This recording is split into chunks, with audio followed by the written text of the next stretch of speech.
Ladies and gentlemen, the President of the Republic of the Philippines, His Excellency Ferdinand R. Marcos Jr. and the First Lady Luis Araneta Marcos.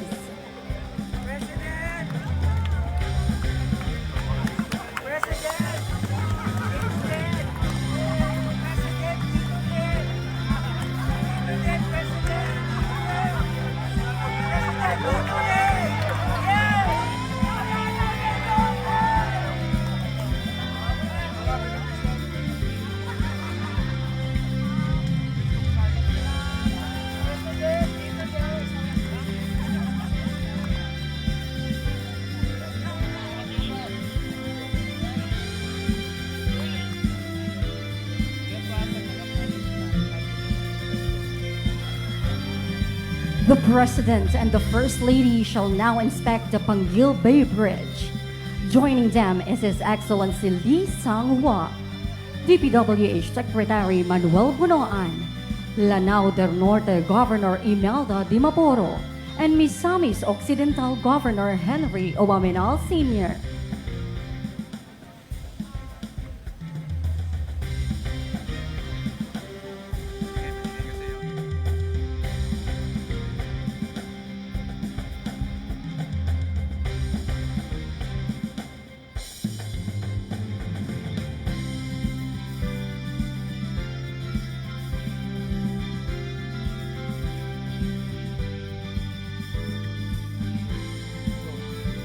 The first couple is being accompanied by the beneficiaries from various sectors of the provinces of Lanao del Norte and Misamis Occidental, who were grateful by the realization of this project.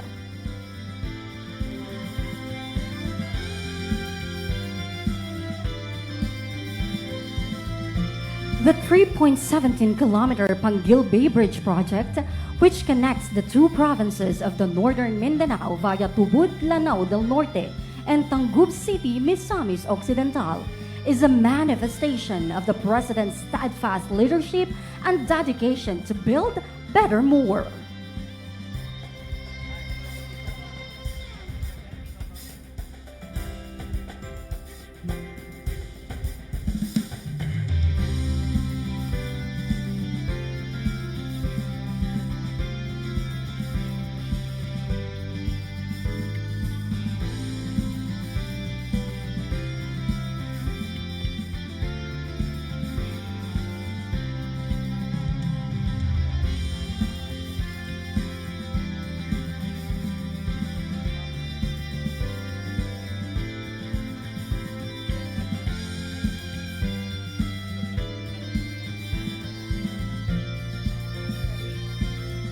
The 𝗕𝘆 Bridge project has showcased the long-standing friendship and partnership of the Philippines and the Republic of Korea, gearing for more advanced infrastructure and development programs.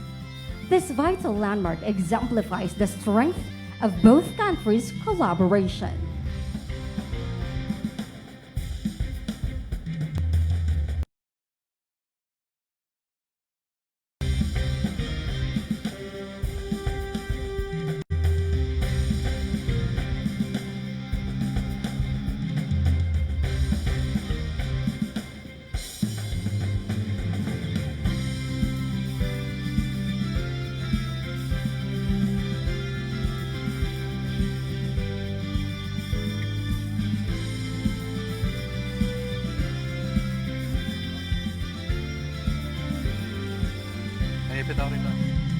Ladies and gentlemen, the President of the Republic of the Philippines, His Excellency Ferdinand R. Marcos Jr. and the First Lady. And now, we will start the ribbon-cutting ceremony to be led by the President and the First Lady, together with the DPWH Secretary Manuel Bunoan and Korean Ambassador 𝗕𝘆. Ready, Mr. President? At the count of 3. 1, 2, and 3. Let us give them a round of applause. At this point, may we again request the President and the First Lady, together with the DPWH Secretary Bunoan and Korean Ambassador Lee Sang-hwa to lead the unveiling of the project marker.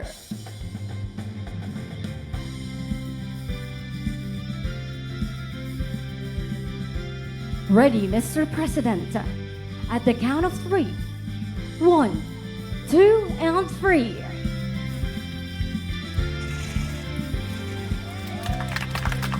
The marker reads as follows: 𝗕𝗆 Bridge Project, inaugurated by His Excellency Ferdinand R. Marcos Jr., President of the Republic of the Philippines. Thank you, Mr. President.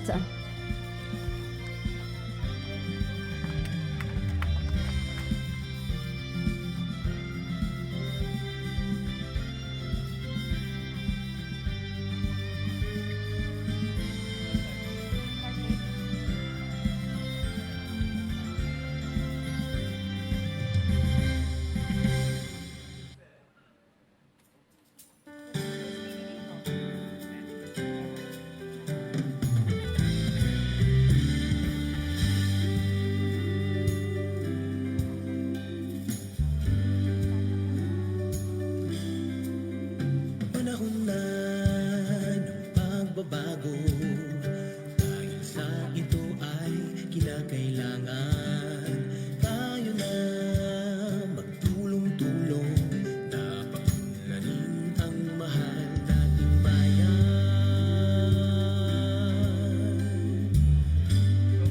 Once again, ladies and gentlemen, the President of the Republic of the Philippines, His Excellency Ferdinand R. Marcos Jr.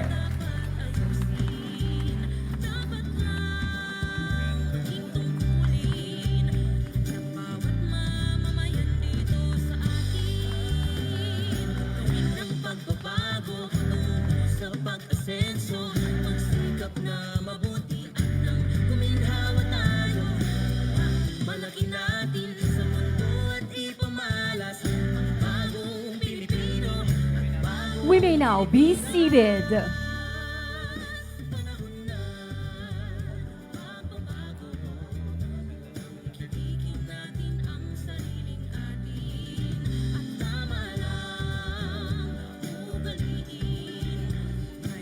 Maayong buntag kaninyong tanan, and welcome to the inauguration of the 𝗕𝗆 Bridge Project.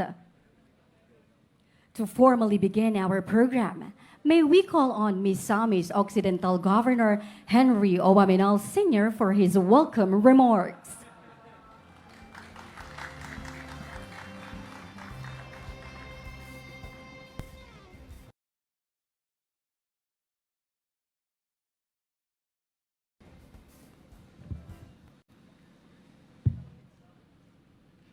His Excellency President Ferdinand Bongbong Marcos Jr., Sir, and First Lady Ma'am Luis Aranita Marcos,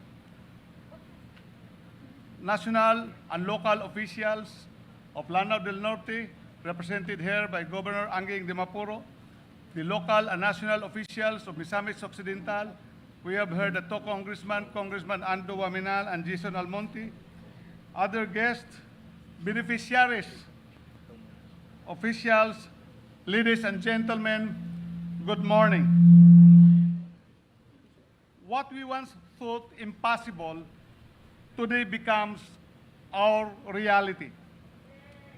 This quote is a perfect description of today's celebration of the greatest milestone we achieved, not only for Misamis Occidental and Lanao del Norte, but for the entire region of Mindanao, because today we are not only unveiling and inaugurating the structure of the long-awaited 𝗕𝗆 Bridge, but we are also opening new doors of opportunity and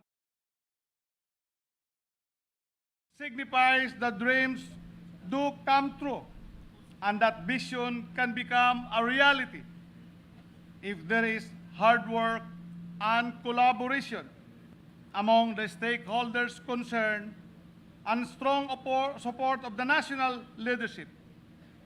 Thank you, President Ferdinand Marcos Jr., sir, for your exemplary support. Allow me to give a brief historical background of this 𝗕𝗆 Bridge. This project has long been the dream and aspiration of our forefathers from Misamis Occidental and Lanao del Norte since the early 1970s, and is a product of persistent efforts of previous and present leaders who pursued for the realization of the project. I remember my former colleagues in Congress, former Congressman Governor 𝗣𝗵𝗂𝗶𝗹 there, and Congresswoman and now Governor Imelda Anguing de Mapuro, during our previous conversations this year, that the concept of this 𝗕𝗆 Bridge is started way back at the time of their parents, and they continued what has been started by them in consultation with the former leaders of Misamis Occidental. It was in 2024-2007 that such aspiration was given attention by the national government under the administration of former President Gloria Macapagal-Arroyo through the collaborated efforts of our former Governor Leo Campos, who at the time was the President of the League of Provinces of the Philippines. And in tandem with Governor Anguing de Mapuro, this project was bidded out 2 times, but it failed because there were no takers, because the feasibility study was not viable under the Build and Operate Transfer Scheme. After 2007, we did not hear anymore about this project. And I recall, during my first term as board member in the province, there was a statement of former President Arroyo. Since the project was not viable, suportahan at i-strengthen na lang yung RoRo transportation services in order to serve the commuters from Misamis Occidental to Lanao del Norte and vice versa. In 2013, when this representation was the congressman of the 2nd District, I, together with Congresswoman Anguing de Mapuro, we exerted joint efforts in revisiting the project. And in one of our committee hearings with the Mindanao Affairs Committee, we sponsored a resolution endorsing the 𝗕𝗆 Bridge, appealing the support of the National Economic and Development Authority, the Secretaries of the Department of Public Works and Highways, Department of Finance, and Department of Budget and Management to secure funding for the project, ensuring its allocation that would commence on 2015 up to 2017 on a multi-year basis. So that during my first 100 days in Congress, I reported to the people of the 2nd District of Misamis Occidental through my State of the District address, informing them that we have given preferential attention and exerted efforts to materialize the 𝗕𝗆 Bridge project in collaboration with then Congresswoman and now my partner Governor of Lanao del Norte. This development, we forecasted that this would materialize on 2015. We continued to work out for the project, and in one of the congressional committee hearings, we summoned the Secretary of the Department of Public Works, then Secretary Singson, asking him on the update of the projects and the feasibility study. And then he responded that it was forwarded to the NIDA because the project cost more than 1 billion pesos. As a follow-through of our efforts, we invited the late former President Noynoy Aquino to Tangub City, here in Misamis Occidental in September 2015, so that he can personally inspect the site and see for himself the necessity of the bridge as part of our efforts to fast-track the implementation of the project. We were glad that he was impressed the way we efficiently make use of the government funds that we brought into the province for our infrastructure projects, because we were able to properly utilize and account the funds up to the last centavo.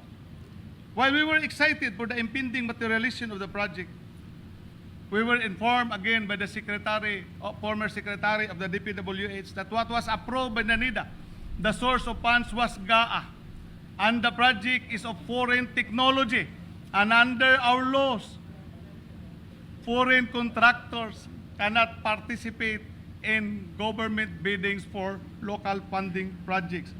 Again and again, we took the pain of talking to the former president that the NIDA approval should be amended and that the source of funds will now be ODA.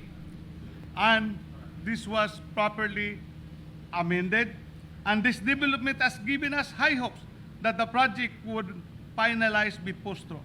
And it did, because the NEA board has amended the approval of the project and changing the fund source from GAA to ODA. We thank the invaluable support of the Republic of Korea, represented here by His Excellency Ambassador 𝗕𝘆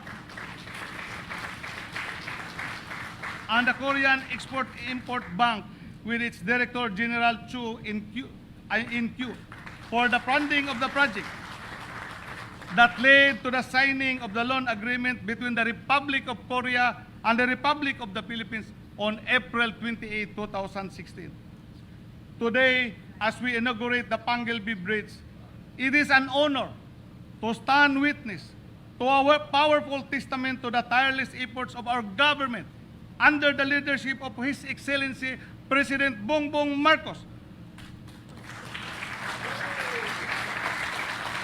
whose unwavering commitment to uplifting the socio-economic welfare of Filipinos is transformative and palpable, which is the President's brand of governance and leadership under the Bagong Pilipinas campaign. We sincerely thank you, Mr. President, that the project was fully implemented and completed during your tenure. Thank you, Mr. President, for supporting and expediting the implementation of the project within 27 months in your administration. The completion of the project will surely contribute to the attainment of our provincial vision of Misamis noon magpuyong malinaon, malambuon, o malipayon. Misamis noon living peacefully, progressively, and happily. Thank you also, Mr. Secretary Bunuan, for your unwavering leadership of the DPWH that is instrumental in the speedy implementation of the project.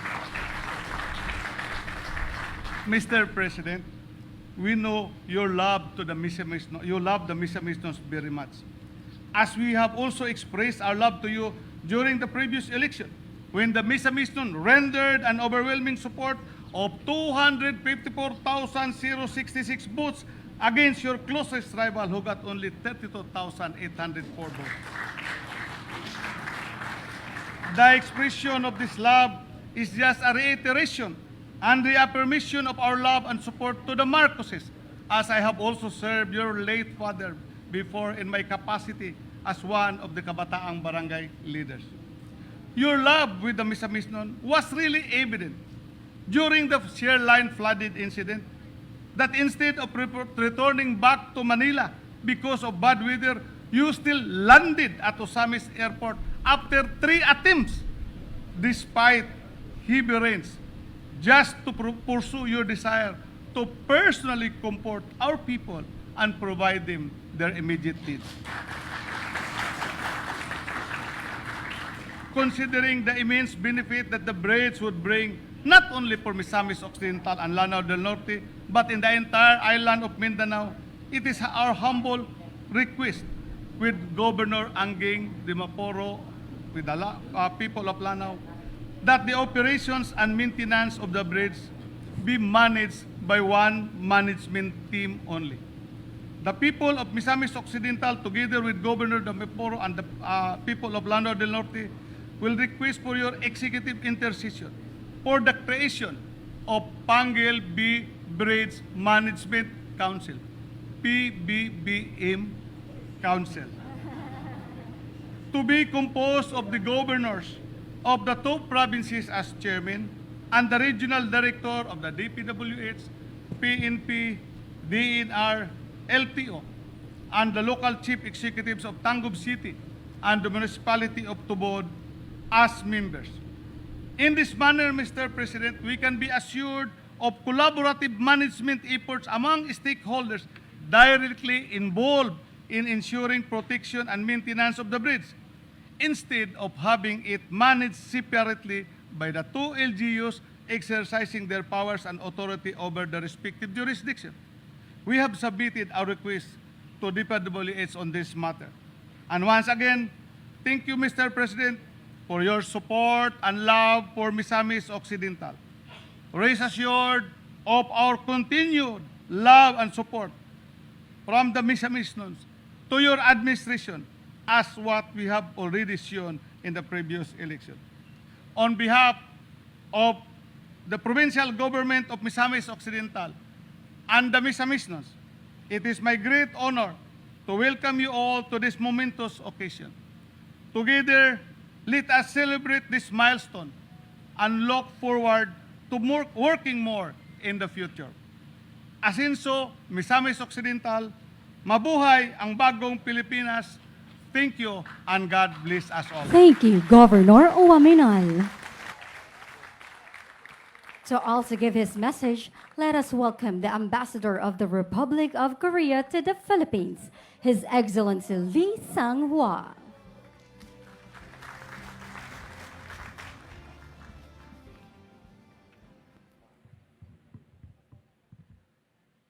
Morning, Mayong Buntag.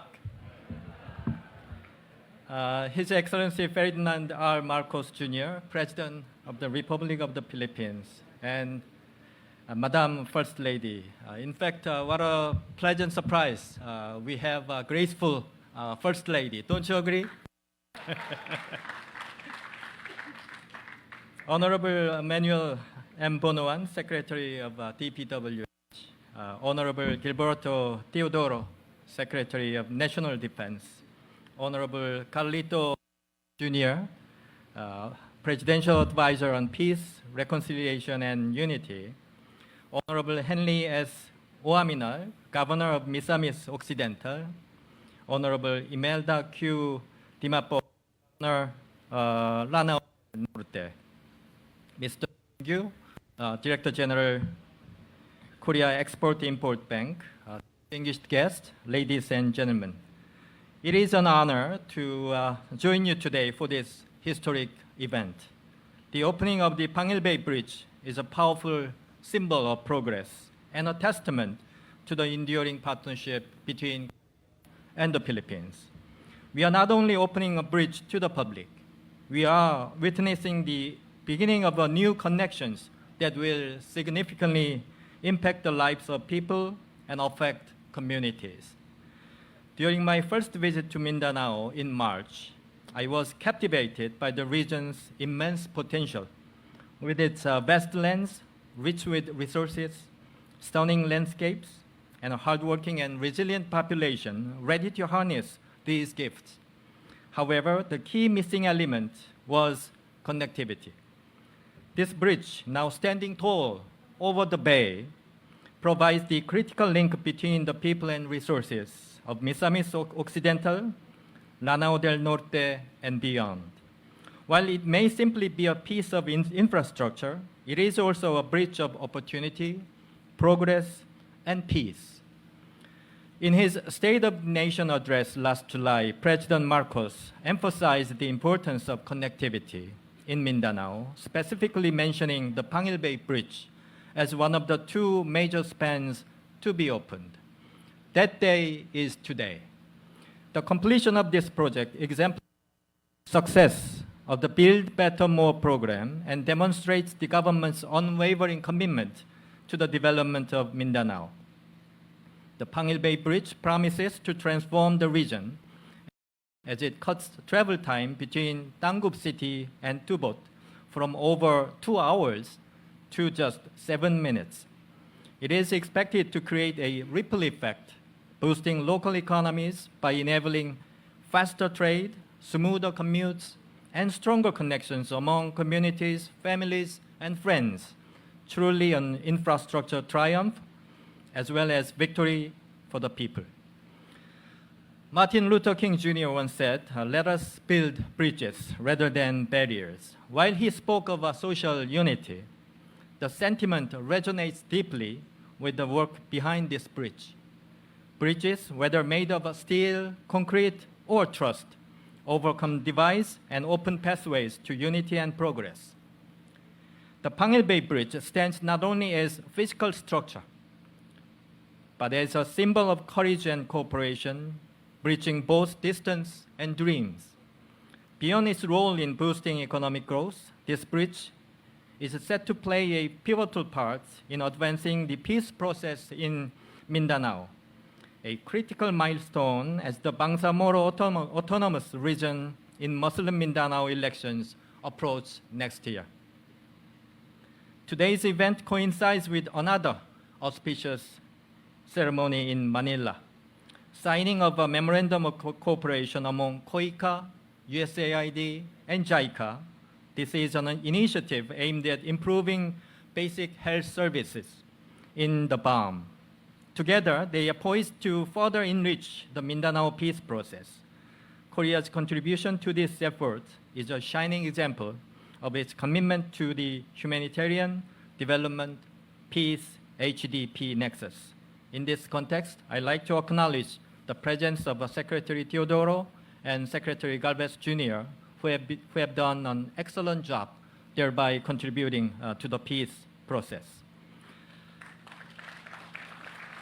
In a broader scheme of things, today's event represents the lasting partnership between the Philippines and Korea. As we continue to celebrate 75 years of diplomatic relations, this milestone reinforces the shared political will to elevate our cooperation across all sectors. The 𝗲𝗏𝗂𝗶𝗹 Bridge, funded through our Korea's Economic Development Corporation Fund in the amount of 7.4 billion peso loan agreement, highlights our mutual commitment to sustainable growth and development. In fact, this is the third occasion I have the privilege of traveling together with President Marcos to attend key infrastructure projects in 3 months. In August, I attended with the President the flood control system in Pampanga. In July, there was a 𝗕𝗆 River multipurpose dam project in Iloilo. And last year, I joined the President for the first time in inaugurating the Samar Pacific Coastal Road project. I salute the tireless efforts of President Marcos in driving his administration's Build Better More program toward a more confident future for the Philippines. On our part, these diverse infrastructure cooperation, road, dam, flood control, and now this bridge showcase Korea's humble contributions to the Philippine government's development effort. Building on this landmark achievement, Korean engineers and builders are eager to contribute to other significant projects, including the Pinay-Guimaras Negros Island bridges and the Bataan-Cavite interlink bridges. Before concluding my remarks, let me share my favorite quote from my days at the United Nations. If you want to go fast, go alone. If you want to go far, go together. This bridge reminds us that persistent accomplishments are made when countries like the Philippines and Korea work together. Once again, my warmest congratulations to the Filipino people on this auspicious undertaking. May the 𝗲𝗏𝗂𝗶𝗹 Bridge stand as a monument to our 75 years of cooperation and friendship. Thank you. Mabuhay. Thank you, Ambassador 𝗲𝗆. At this juncture, may we request Secretary Manuel Bonoan of the Department of Public Works and Highways to present a brief overview of the 𝗲𝗏𝗂𝗶 Bridge project. Your Excellency, President Ferdinand R. Marcos Jr., our beloved First Lady, Madam Louise Araneta Marcos, distinguished guests, ladies and gentlemen, today I'm honored to share the long and arduous construction journey of 𝗲𝗏𝗂𝗶 Bridge, a project that symbolizes collaboration, progress, and connectivity. The conceptualization of 𝗲𝗏𝗂𝗶 Bridge started way back, as presented by Governor Rominal, in 1998 with a pre-feasibility study setting the foundation for a transformative infrastructure project that would link the provinces of Lanao del Norte and Misamis Occidental in northern Mindanao. Then in March of 2003, after 5 years, a comprehensive feasibility study was completed and paved the way for informed decision-making, addressing crucial aspects such as engineering requirements, environmental impact, and socio-economic benefits. A year after, in March 2024, a detailed project evaluation drafted that highlighted the potential of the bridge project to facilitate transportation and trade, not only between the provinces of Misamis Occidental and Llano del Norte, but also the entire northern Mindanao and southern Mindanao. Fast forward, the updated implementation program was established in March 2006, reflecting the government's commitment through DPWH, this dream project a reality. In November 2008, proposed project drew interest from international stakeholders, along with the information memorandum for possible toll road initiative under the Partnership in Economic Governance Reform between Philippines and Australia. However, the path to the realization faced obstacles and was ultimately shelved.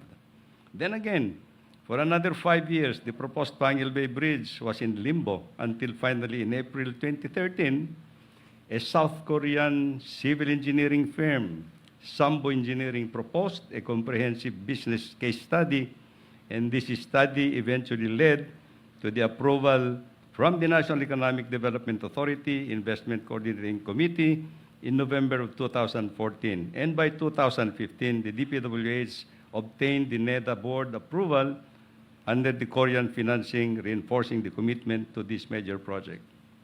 Project funding was secured with a loan signing in April 2016 between the Philippine government and the Exim Bank of Korea, giving the Department of Public Works and Highways the financial resources needed to move forward. The subsequent years were marked by meticulous planning with multiple approvals and studies, including adjustments to project costs to ensure efficiency and effectiveness. And by 2018, the Department of Public Works and Highways was deep into the procurement phase for the design-build project, with bids evaluated, contracted, signed November 19.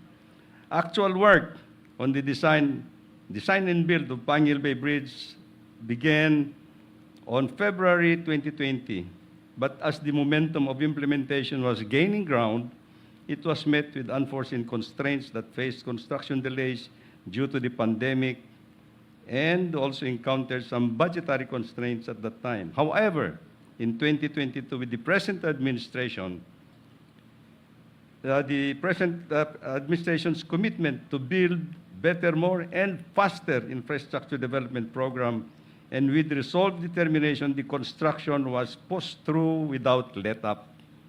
The completed 𝗤𝗙𝗵𝗡 Bridge features a solid foundation with high strength-to-weight ratio of 54 board piles for its 32 piers, 2 abutments, and 2 pylons of main bridge structure that will allow marine vessels to pass underneath. Constructed with a total cost of a little over 8 billion pesos, the project used advanced Korean bridge technology. This included reverse circulation drilling on barges to create boreholes 30 to 70 meters deep for the 3-meter diameter board piles. Thick permanent steel casings were launched using revolving crane barges and vibro pile hammers. Additionally, 2 land and sea-based batching plants supplied ready-mix concrete for faster project implementation. With a total length of 3,170 meters, the project includes a 360-meter approach road leading to a 1,220-meter approach bridge on the Tangub side, alongside with a 569-meter approach road connecting to a 900-meter approach bridge on the Tubod side. Both approaches were built using pre-stressed concrete box girders through the state-of-the-art incremental launching method technology. At the heart of the project is the Extra Dos main bridge, featuring 320-meter central span, supported by 2 pylons standing 20 meters tall. Each pylon is anchored by 6 cable stays providing structural support and aesthetic appeal. The main bridge was constructed using free cantilever method. To ensure regular maintenance and structural integrity, 2 observatory bays are positioned on each side of the pylons. The lighting system includes 120 lamps and advanced features to improve visibility and ensure safer nighttime travel. Over the past 4 administrations, we have embarked on this remarkable journey. Today, under the leadership of President Ferdinand R. Marcos, our efforts have successfully led to the completion of this vital infrastructure, which is now ready to unveil. The 2-lane, 2-way 𝗕𝗆 Bridge with 13-meter carriageway width will greatly improve inter-island travel. It will cut the travel time between Misamis and Tangub in Misamis Occidental to Tobod Lanao del Norte down to just 7 minutes. Previously, it would take about more than 2.5 hours. Mr. President, the realization of 𝗕𝗆 Bridge project was indeed a collaborative effort through your leadership and vision of a bagong Pilipinas. And at this point in time, Mr. President, I just wish to express, in behalf of the Department of Public Works and Highways, to acknowledge everyone involved in making this project a reality.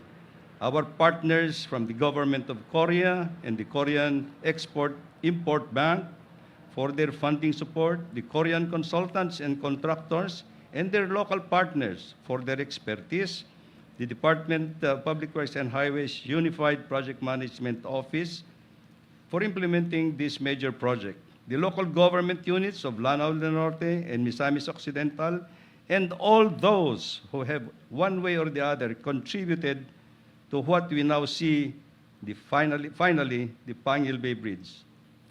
At this point, ladies and gentlemen, please direct your attention to the monitor for a brief preview of 𝗕𝗆 Bridge project.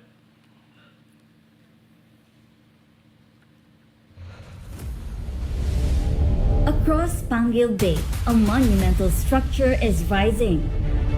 An inter-island bridge that represents a critical turning point in the infrastructure development of northern Mindanao. This is the 𝗕𝗆 Bay Bridge project of the Department of Public Works and Highways. Spanning a total of 3.17 kilometers, the 2-lane 𝗕𝗆 Bay Bridge is at present the longest sea-crossing bridge in Mindanao and one of the most significant infrastructure projects in the country. This infrastructure flagship project will establish direct connectivity between Tangub City and Misamis Occidental and the municipality of Tubod in Lanao del Norte. It consists of a cable-stayed main bridge with a central span of 320 lineal meters, a 1,920 lineal meter approach viaduct supported by pre-stressed concrete box girder, and a 929 lineal meter approach road. This state-of-the-art bridge, anchored by 2 concrete pylons, is designed to withstand the challenging weather and maritime conditions of 𝗕𝗆 Bay. This ensures maximum stability, safety, and durability for the benefit of generations to come. This engineering feat is a multi-billion peso investment with financial support by official development assistance from the Korean Export-Import Bank through the Economic Development Cooperation Fund. At present, travel between Tubod, Lanao del Norte, and Tangub City, Misamis Occidental requires a 2-hour journey via roll-on roll-off ferry service. With the bridge structure, travel time will be reduced to just 7-minute drive, ensuring a more efficient and unhampered access to goods and services, education, and healthcare. Additionally, it will cater to an estimated traffic capacity of 10,000 vehicles daily, enhancing transportation links between northern and central Mindanao and Zamboanga Peninsula. Implemented by the DPWH Unified Project Management Office, Roads Management Cluster 2, the completion of the project is expected to boost trade, tourism, and economic development. 𝗕𝗆 Bay Bridge is poised to be a catalyst for progress. a game changer not only for the people of Misamis Occidental and Lanao del Norte, but for the entire Mindanao. It will strengthen the region's position as a vital economic corridor, supporting the goals of a bagong Pilipinas, where modernized infrastructure fuels growth and improves the lives of Filipinos.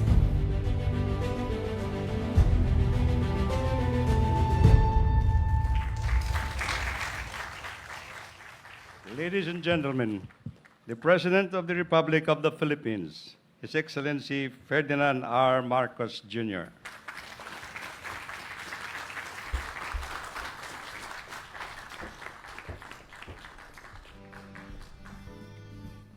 Thank you, Secretary Manong Bunuan, for your briefing and kind introduction. Please, let's take our seats.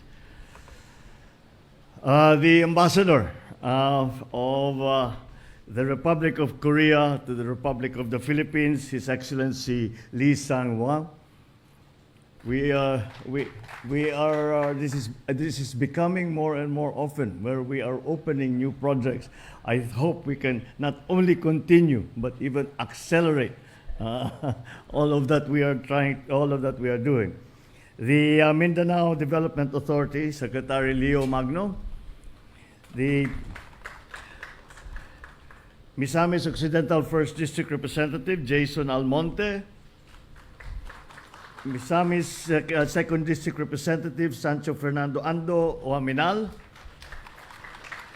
the Lanao del Norte 2nd District Representative Siti Amina de Mapuro. I see. Well, we have heard from the Provincial Governor of Misamis Occidental, Henry Oaminal, and Provincial Governor of Lanao del Norte, Angling de Mapuro.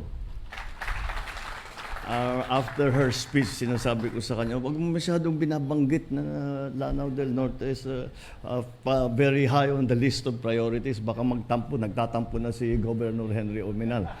Sabi niya, nagseselos na siya sa atin. Tangub City Mayor Ben Kanama.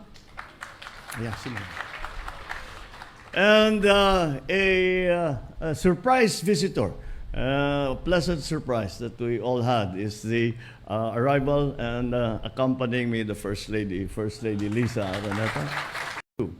If we take all the time from the very moment of conception of this bridge until today, it has been 4 decades. And that is why we continuously are commenting on the fact that how happy all of us are to be here today to open this bridge so that it can service both the Misamis Occidental side and the Lanao del Norte side, and the advantages that it will bring. Years of planning, months of hard work, countless hurdles, and now we stand before the realization of one of the infrastructure flagship projects of this administration. Costing more than 8 billion pesos, this 3.2-kilometer project is now the longest water-spanning bridge in Mindanao. The bridge connects 2 provinces. More importantly, we all know that the increased economic activity is going to be a very important development building block for both the provinces and for the entire island of Mindanao. But more than just a physical bridge, we are connecting the dreams and aspirations of the people of Lanao del Norte and of Misamis Occidental. For far too long, our brothers and sisters here have had to deal with over 2-hour commutes across the bay. Ang layo nang iikutin bago makarating dito sa Tangub, dito sa kabila. It has always taken a very long time. Now, those 2 hours can be spent on work or on simply living their lives. With this bridge, what once took 2 hours will now take 7 minutes and will benefit 10,000 travelers a day. I heard the story of architect Romeo Quicio, a proud resident of Tubod, Lanao del Norte. He grew up hearing about a bridge that would one day connect the town of Tangub, Misamis Occidental. And for years, it was just a dream, something people would talk about, but we never finally saw. In the past, he imagined how life would change if that bridge would come to reality. And now, he is a witness to his dream, this dream of all of us, and slowed it down again. Pero hindi tayo nagpapati ng basta-basta. We do not get intimidated or discouraged by obstacles that are put in our way. We worked harder, pushed harder, never lost sight of why we are building this bridge. And while we are celebrating this monumental achievement, I would like to highlight the ripple effect it will have on local businesses. Take, for instance, the story of a remarkable local entrepreneur that we encountered recently.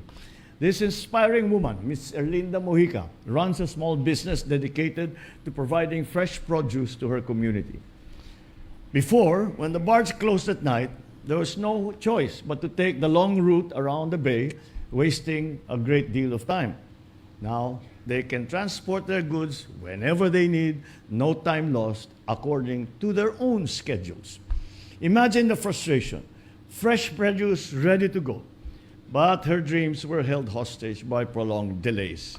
With the opening of the bridge, she expressed her excitement, saying that her goods would now reach the market in minutes ahead of hours, alleviating her worries about spoilage and missed sales. Yung mga saging hindi na magiging ketchup. The bridge is a gateway to a world where distance no longer limits our dreams, where aspirations can take flight, and where the ambitions of entrepreneurs fuel growth and prosperity. This achievement reflects our collective strength and manifests our continuing determination. And to that end, I want to acknowledge our partners in the Korean government and the Korean Exim Bank. Thank you very much. Your unwavering support has been instrumental in turning this dream into reality. And before, lest anyone think that the projects between the Republic of Korea, the Economic Development Cooperation Fund, and through the Exim Bank of Korea, that this is this is an isolated project. I would just like to show everyone how many EDCF projects are ongoing in the Philippines. There are 21 ongoing projects and 2 upcoming projects. And some of these are the biggest projects, and that is how involved and how much the Economic Development Cooperation Fund of Korea has been part of all our development programs and all our aspirations for making our people live in a much safer, much more efficient, and much more healthful lifestyle. To the DPWH, Secretary Manny Bonuan,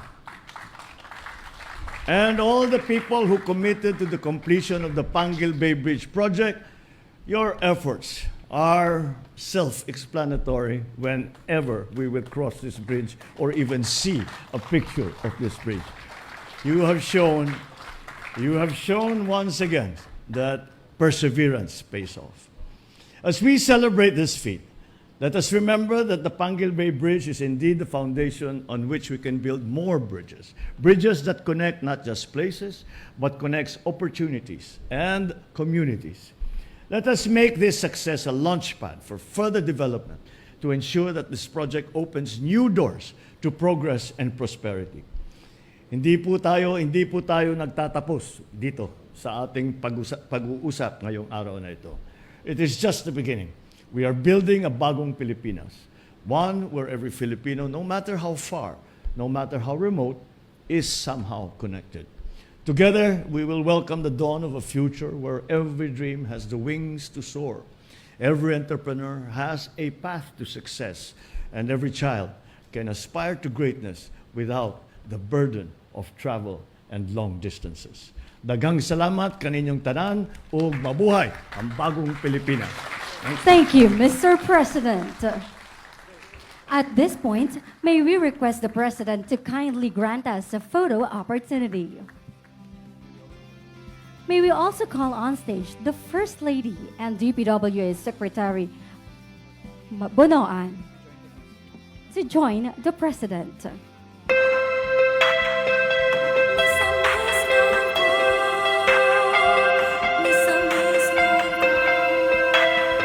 the first set, may we call the DPWH officials and personnel.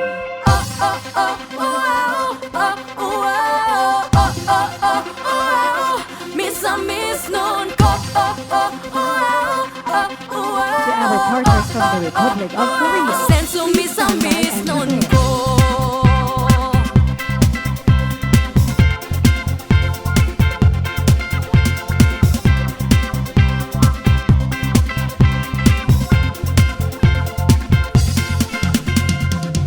I'm proud, misamis nun ko. Kini siya git sa dughan ko. Diri nakatatak dugong pagka-Pinoy. I'm proud, misamis nun ko. Misamis nung magpuyong malinawon. Na malambon og malipayon. Makita ta ang pag-asenso sa probinsya. I'm proud, misamis nun ko. The longest bridge in the Philippines. Sa Misamis Occidental makita. Subanin nga atong imahal. Sa ulugon ang perangak festival. Laag sa Misok, umasenso ka. Tara sa Misok, kuyog sa pag-asenso ta. Laag sa Misok, let's have fun, chill and enjoy. Tara sa Misok, oh, oh, oh. Travel ta diri sa Misok.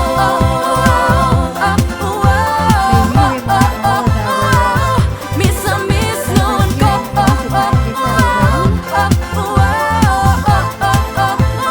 Senso misamis nun ko. Next, may we call on stage our partners from the Republic of Make you Korea. wish ang pagkasenso sa Miss Og. Miss Og will make your dreams come true. Daghang negosyo nag-una sa turismo. I'm proud Local Miss government officials of Misamis Occidental. Please stand by. Ikaw kung asa ko padulong. Dugong Misamis doon akong ihunghong. Laming pagkaon at itong matilawan. Mga lugar nga nindot laagan. Laag sa Miss Og, umasenso ka. Tara sa Miss Og, kuyog sa pag-asenso ta. Laag sa Miss Og, let's have fun, chill and enjoy. Tara sa Miss Og, oh, oh, oh. Travel ta diri sa Miss Og.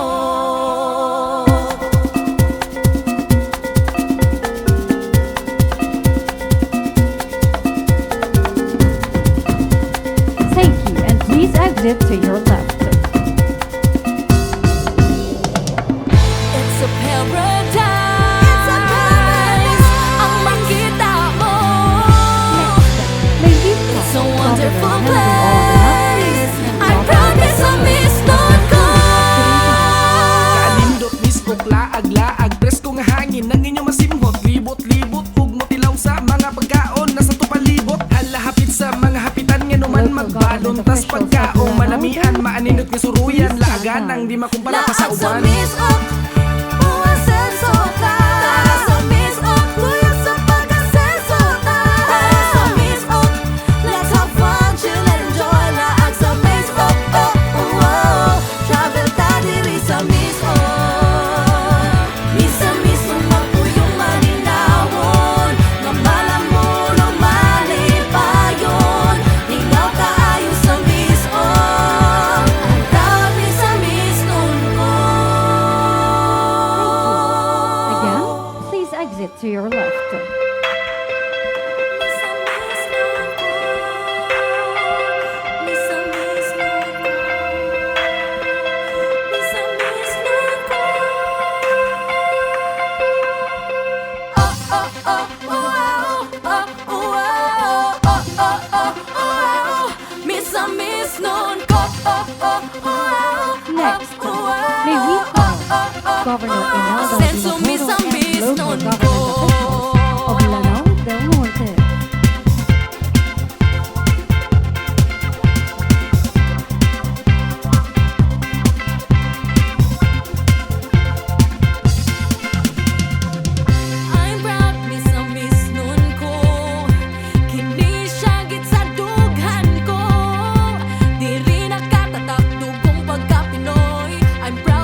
hangin ng inyong masimhot. Libot-libot ug Thank mutilaw you, sa mga everyone. pagkaon nasa tupalibot. Halahapit sa That mga hapitan concludes nga numan our program. magbalon tas Once pagkaong again, malamian thank you maaninot very kasuruyan much, Mr. laaganang di President makumpara and pa sa Council uwan. for gracing this momentous event.